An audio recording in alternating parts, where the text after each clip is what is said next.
नमस्कार दोस्तों, कैसे आप लोग, क्या हाल चाल हैं। तो आज हम बात करने जा रहे हैं कि कैसे लोन लेने से पहले, कोई भी लोन लेने से पहले हमें किन महत्वपूर्ण बातों पर ध्यान देना चाहिए, ध्यान रखना चाहिए।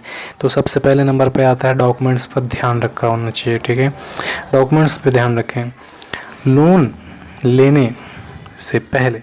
ठीक है, आपको कई डॉक्यूमेंट्स लगते हैं लोन के लिए। बैंक में इनकम प्रूफ, आयु प्रमाण पत्र, एड्रेस प्रूफ, नौकरी संबंधित जानकारी, बैंक अकाउंट आदि से जुड़े डॉक्यूमेंट्स मांगते हैं। इन्हीं डॉक्यूमेंट्स के आधार पर आपको लोन मिलता है।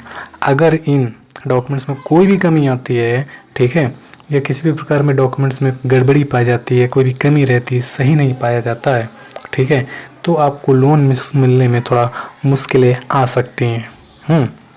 इसलिए डॉक्यूमेंट्स को सही, सारे डॉक्यूमेंट्स सही और जो बैंक द्वारा मांगे गए हैं वो सारे डॉक्यूमेंट्स प्रस्तुत करने चाहिए, और कोई फेक और फर्जी डॉक्यूमेंट्स कभी प्रस्तुत ना करें।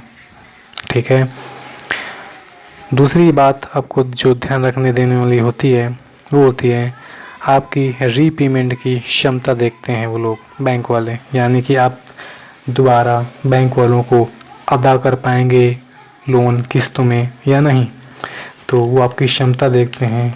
तो क्षमता का मतलब कोई बल नहीं है, क्षमता का मतलब ये है कि आपकी नौकरी कैसी है, आपका बैकग्राउंड कैसा है, आप बिज़नेस कर पा रहे हैं, बिज़नेस कर रहे हैं तो आप लोन चुका पाएंगे या नहीं चुका पाएंगे। तो ये रीपेमेंट की क्षमता होती है। ठीक है, हर बैंक जो होता है लोन देने से पहले ग्राहक की रीपेमेंट क्षमता को देख लेते हैं।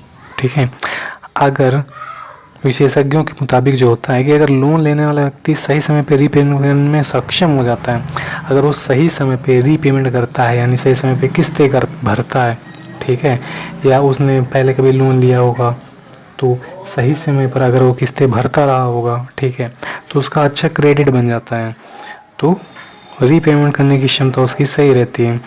या अगर आप बैंक वालों को दिखा पाएँ कि आपकी जो है मंथली, यानी कि महीने के रूप में, ठीक है, मासिक तौर पे आप जो है इतना इनकम करते हैं और आप रीपेमेंट कर पाएंगे। ठीक है, या अगर आप बिज़नेस करने के लिए कर रहे हैं, लोन ले रहे हैं, तो आप बिज़नेस खोलने के बाद आप इतना मुनाफा कमा पाएंगे, और अपना मुनाफा रखने के साथ ही साथ आप जो है बैंक की लोन की किस्त भी चुका पाएंगे। या फिर आप कोई नौकरी कर रहे हैं, प्राइवेट कर रहे हैं, तो कौन सी जगह पे कर रहे हैं, कितनी सैलरी मिल रही है आपको। अगर सरकारी कर रहे हैं तब तो बहुत ही आराम से मिल जाता है, क्योंकि इसमें फ़िक्स होता है कि आप पैसे चुका ही देंगे।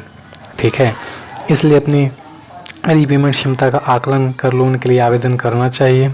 ठीक है, इससे आप अपनी ज़रूरत के हिसाब से लोन भी ले पाएंगे और चुकाते वक्त आपको ज़्यादा परेशानियां भी नहीं आएंगी। नहीं तो आपके घर बार बार डेट रिकवरी एजेंट भेजे जाएंगे। और क्या देख लेते हैं, क्रेडिट स्कोर का भी महत्वपूर्ण योगदान होता है। हर बैंक ग्राहक का क्रेडिट स्कोर देखकर लोन देता है। अगर आपका क्रेडिट स्कोर अच्छा रहेगा तो बैंकों द्वारा आसानी से लोन आपको दे दिया जाएगा। ठीक है, तो क्रेडिट स्कोर क्या होता है आप सब लोग जानते ही हैं।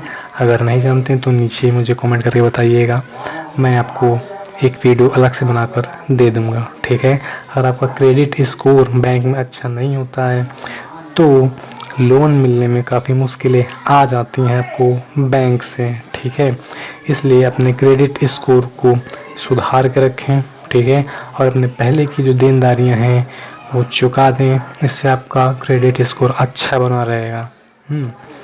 अगर लोन से संबंधित कोई भी और अन्य जानकारी जो आपको नहीं समझ में आ रही है तो नीचे कमेंट करके पूछ सकते हैं। धन्यवाद, बेस्ट ऑफ लक।